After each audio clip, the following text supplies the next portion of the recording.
Did you know corruption is costing Zimbabwe plus or minus $3 billion per year? Zimbabwe is not a poor country. Corruption is hurting us.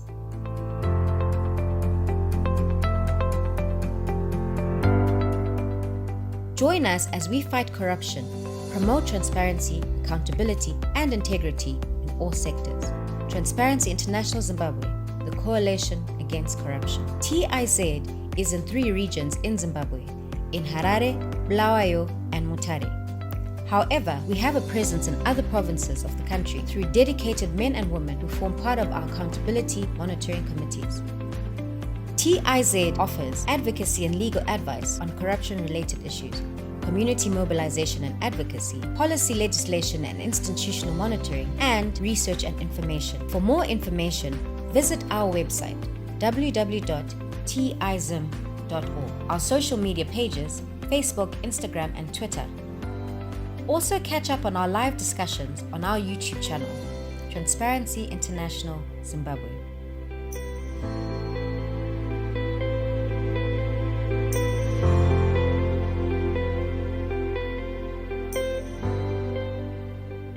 Resist, reject, and report corruption.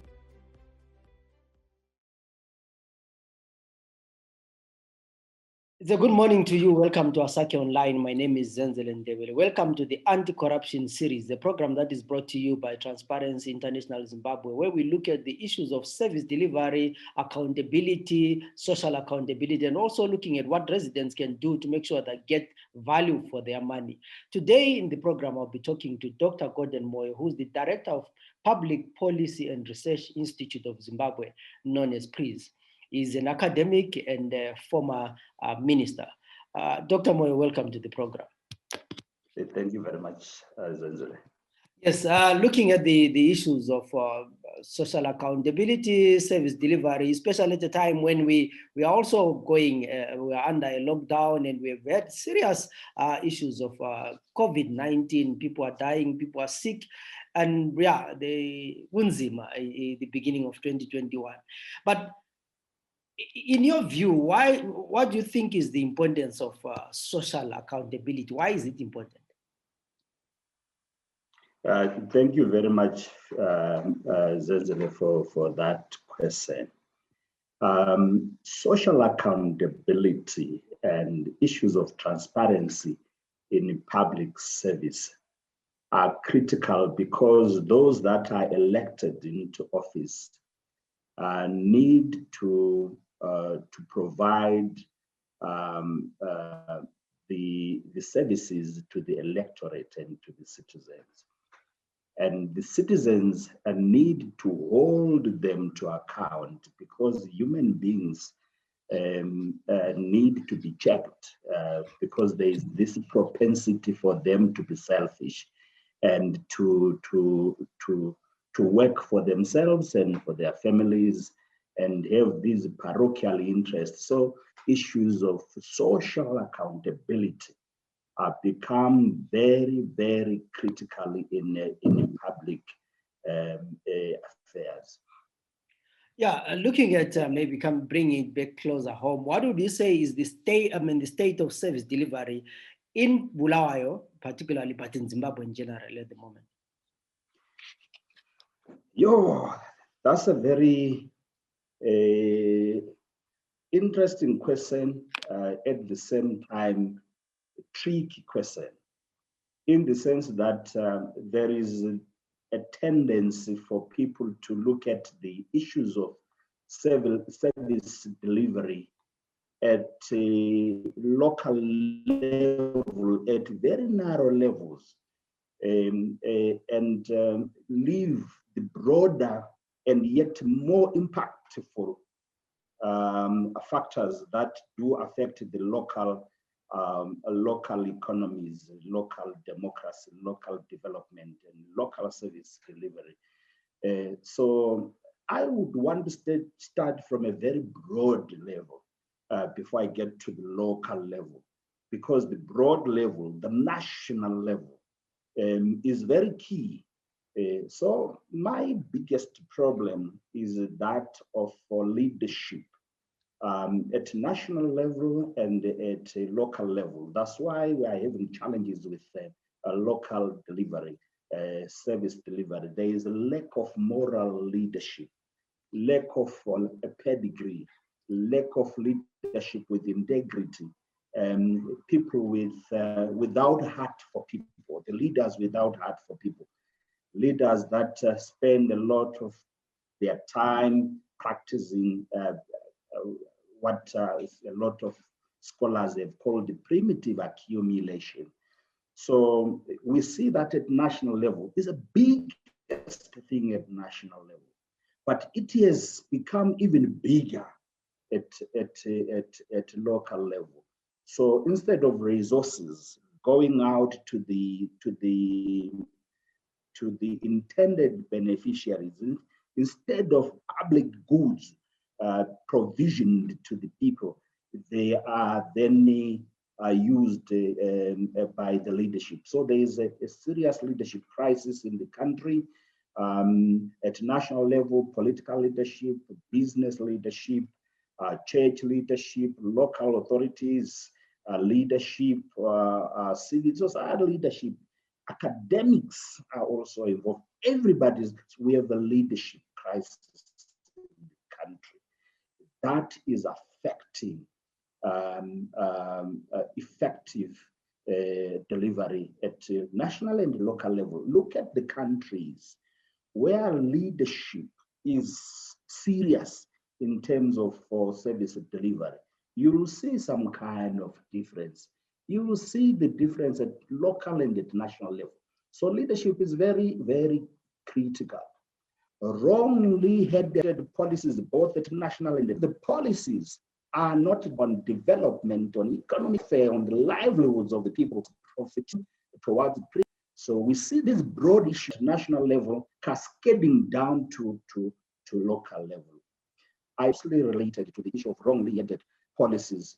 Our institutional frameworks, our legal frameworks are very weak, where we have the national leadership having too much control on local leadership, on local service delivery. There is micromanagement at local level. So the problems that we see at national level then are transported, exported to local level. And these guys at local level, without proper and strong institutional frameworks, legal frameworks, then there is laxity. And again, given the problem of leadership, without institutional and legal frameworks that tie the local authorities, local managers, local councillors, and we have serious problems. It's only the citizens who then try to make these guys accountable. But if the national leadership is not accountable itself, how can it make the local leadership accountable? So there's this problem for institutional and legal frameworks. They are very, very weak. In terms of social accountability, they are weak for me. I put on the table, perhaps finally, and I said these are very broad issues, political issues, big political issues, where there is an attempt by everybody to compete for political space, where the national leadership with the Minister of Local Government is interfering at local level, thereby disenfranchising the local leadership, the local authorities. See what is happening in Harare and all over the country. There is this contestation. So there is politics is poisoning service delivery everywhere. And you find that contestation even within the cities themselves, between the local authority, between the councillors and the management. There is this contestation because of politics, the macro politics of the country interfering with the local authorities. But obviously, I must end by saying at the shop floor level, at the local authority level itself, there is a problem of capacity. The capacity here I mean understanding the dynamics, the policy dynamics, understanding how to run and administer a local authority is a problem. Some people seem to think that they are in those local authorities for political reasons and not for policy implementation, policy making, policy implementation, and changing and transforming lives of the local population. So we have this problem of capacity. The people that are running our local authorities are a problem. There's that lack of capacity. Let me tell you, just to remind you, everybody says Bulawayo is a well-run city. And I agree, and I would like to tell you why. Bulawayo is one of the best run cities and has been the best run cities over the past years. It's because in 1980, when ZAP lost elections to ZANU in 1980, ZAPU had well qualified, experienced cadres that he had trained all over the world, who were ready to govern the country. And most of those people were not absorbed by government because ZAPU had lost. And most of those people were then deployed at local level. You see, the best brains that were supposed to be running the country, the people that were supposed to be permanent secretaries and ministers, were made councillors in Bulawayo. They were made managers in Bulawayo because ZAPU had won Bulawayo. So the best brains in terms of management were then deployed in Bulawayo. Those are the people who set the standard in Bulawayo, who set the pace in Bulawayo. So we had the capacity and we had the leadership that was, yet the pedigree, yet the oomph that was needed to turn around the colonial city of Bulawayo into a post-independent city. And up to very recently, Bulawayo has been best run until we had this politics of the stomach that then permeated not just Bulawayo, but all the cities where just the courageous people, even the stone throwers, if I may say, then took over the reins of the cities, including that of Bulawayo. So we have had these challenges that are emerging. So we have a cocktail of problems and a melange of factors that are affecting the effective implementation of policy, service delivery, and the provisioning of public goods at local level.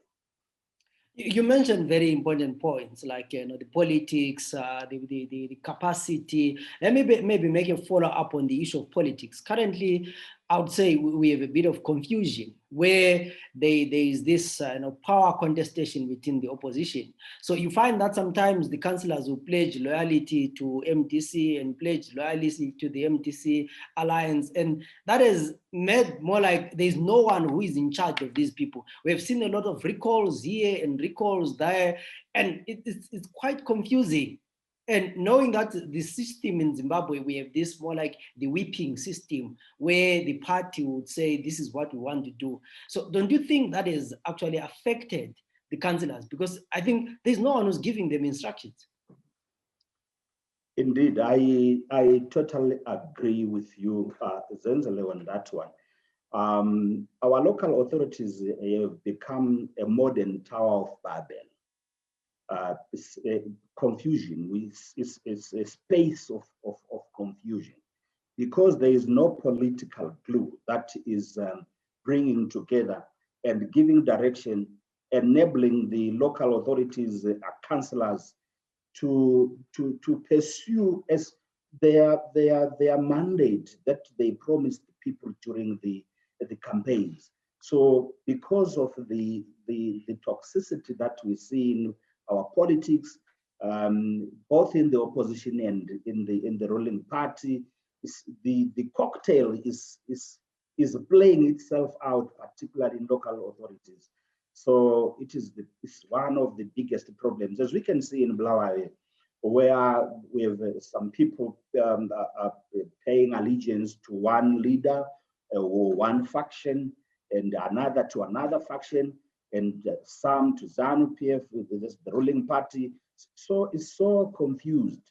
As a result, the attention has been redirected from service delivery, from policy making, towards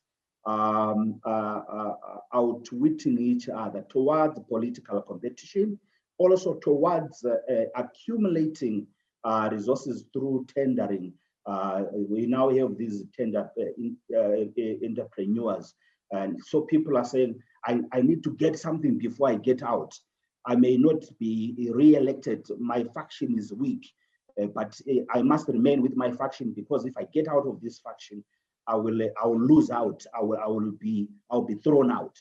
So people are now concerned about their survival, maintaining their positions as in those chambers, but also accumulating for the future, because the future is uncertain. The present is uncertain, future is uncertain, and then the people are then abandoned. There is total abandonment. People have been orphaned by their leaders at local level. So we are on autopilot, and with the COVID having taken toll on all of us, then it's even worse. But this is the time when there is a crisis, when there is a global crisis, a national crisis, which is existential in nature. You need leadership, not just at national level, but at local level. And that leadership is not forthcoming. As a result, I am aware that in my area, we have not yet our garbage collected regularly, and it's a problem. And you can tell that this is because of a number of factors. I'm not saying one. Is a concoction, is a cocktail of factors. Yeah, we also talked about capacity, and I know we've had so many discussions with different people saying, you know, you gave a good example of 1980 where ZAPU had the best men for the job, which is not the case right now. So who do we blame? Do we blame the electorate, or do we blame the political parties for electing people who don't have the capacity to run the city? My biggest problem is not with the electorate.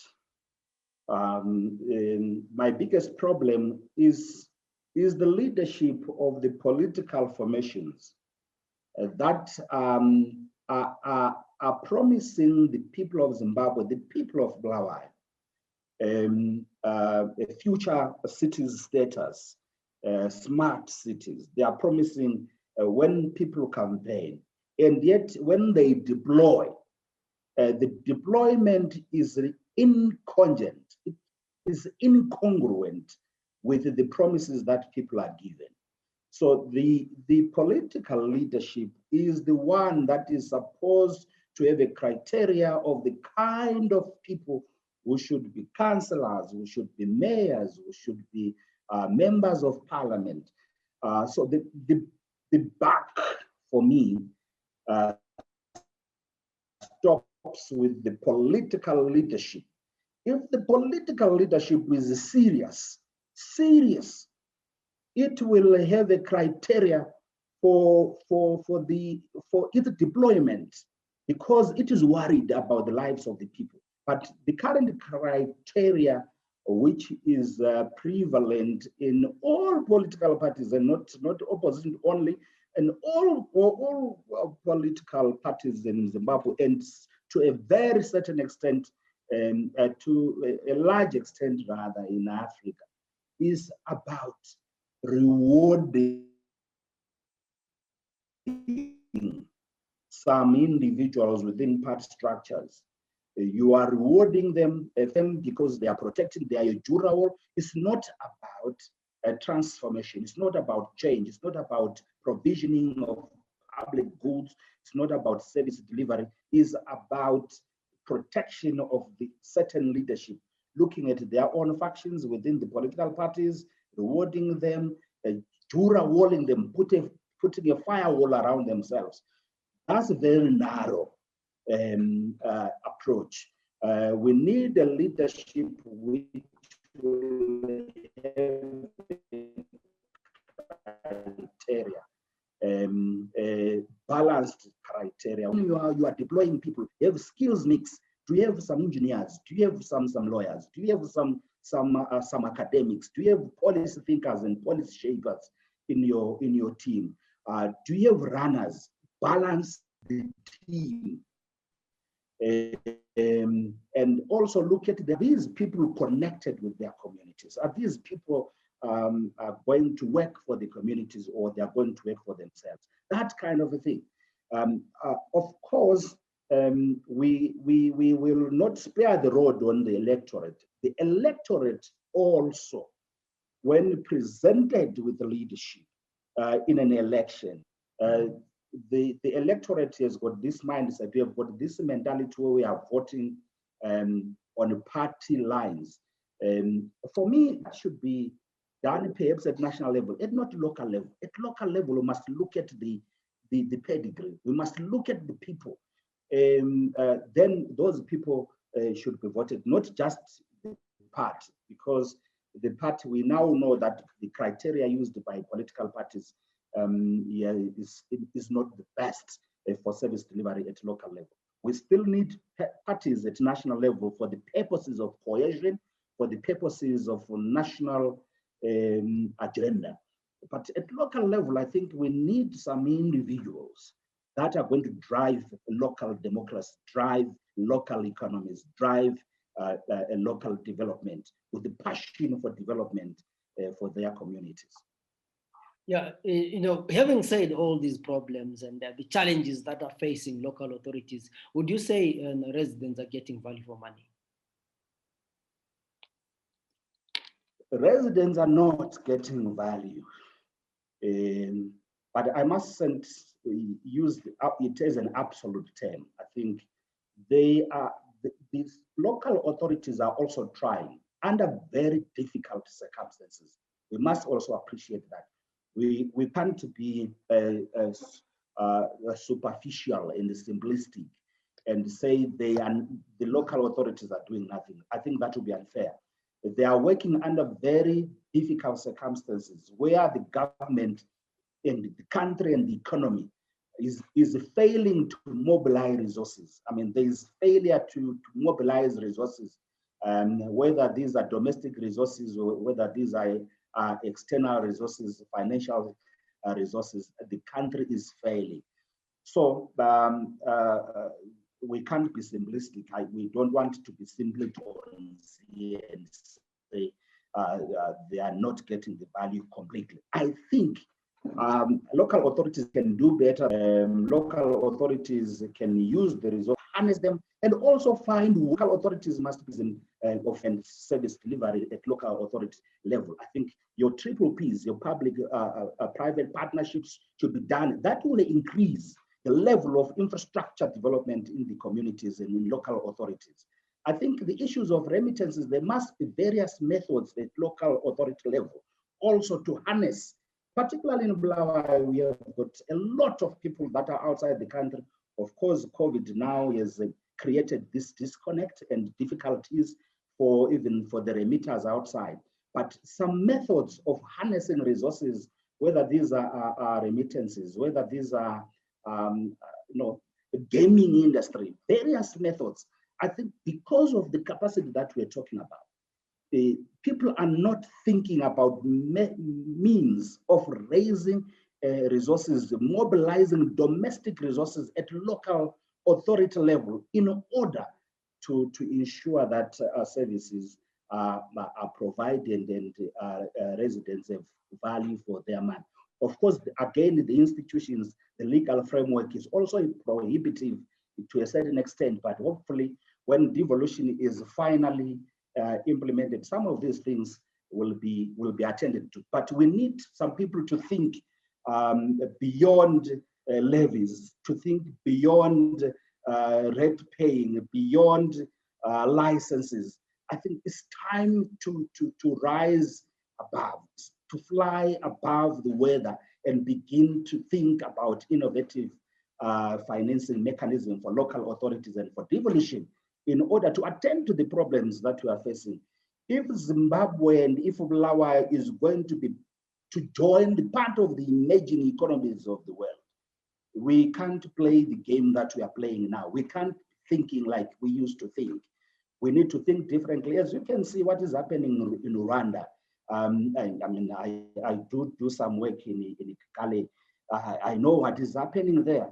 Of course, Rwanda, with Kagame providing the leadership, innovative financing mechanism, production at local level. I'm not saying Kagame is the best leader that we can talk about. There's development in Rwanda without democracy. I think we know that is a subject for another day. But all I am saying, there is an attempt to curb corruption.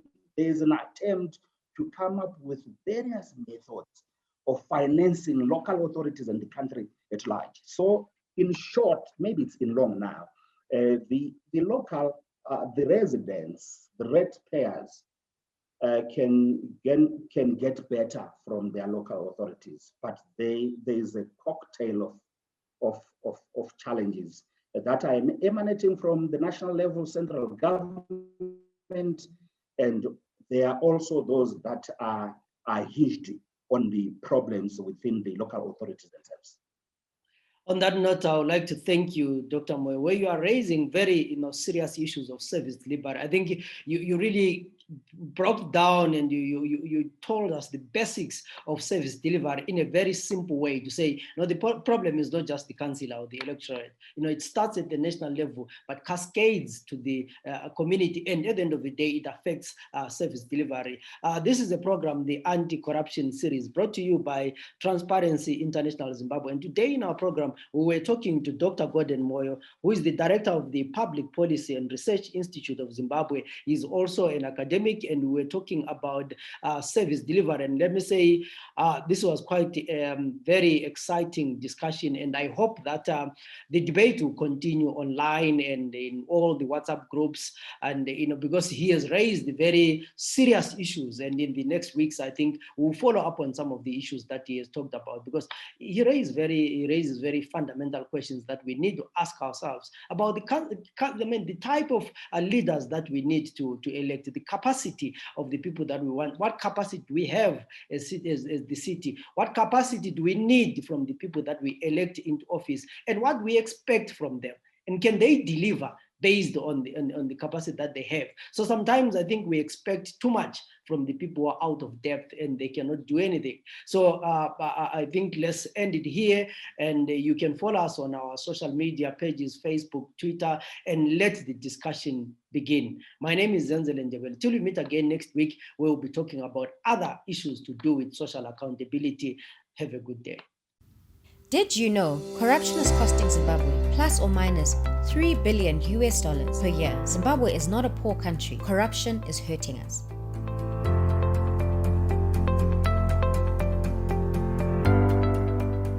Join us as we fight corruption, promote transparency, accountability, and integrity in all sectors. Transparency International Zimbabwe, the coalition against corruption. TIZ is in 3 regions in Zimbabwe, in Harare, Bulawayo, and Mutare. However, we have a presence in other provinces of the country through dedicated men and women who form part of our accountability monitoring committees. TIZ offers advocacy and legal advice on corruption-related issues, community mobilization and advocacy, policy legislation and institutional monitoring, and research and information. For more information, visit our website, www.tizim.org. Our social media pages, Facebook, Instagram, and Twitter. Also catch up on our live discussions on our YouTube channel, Transparency International Zimbabwe.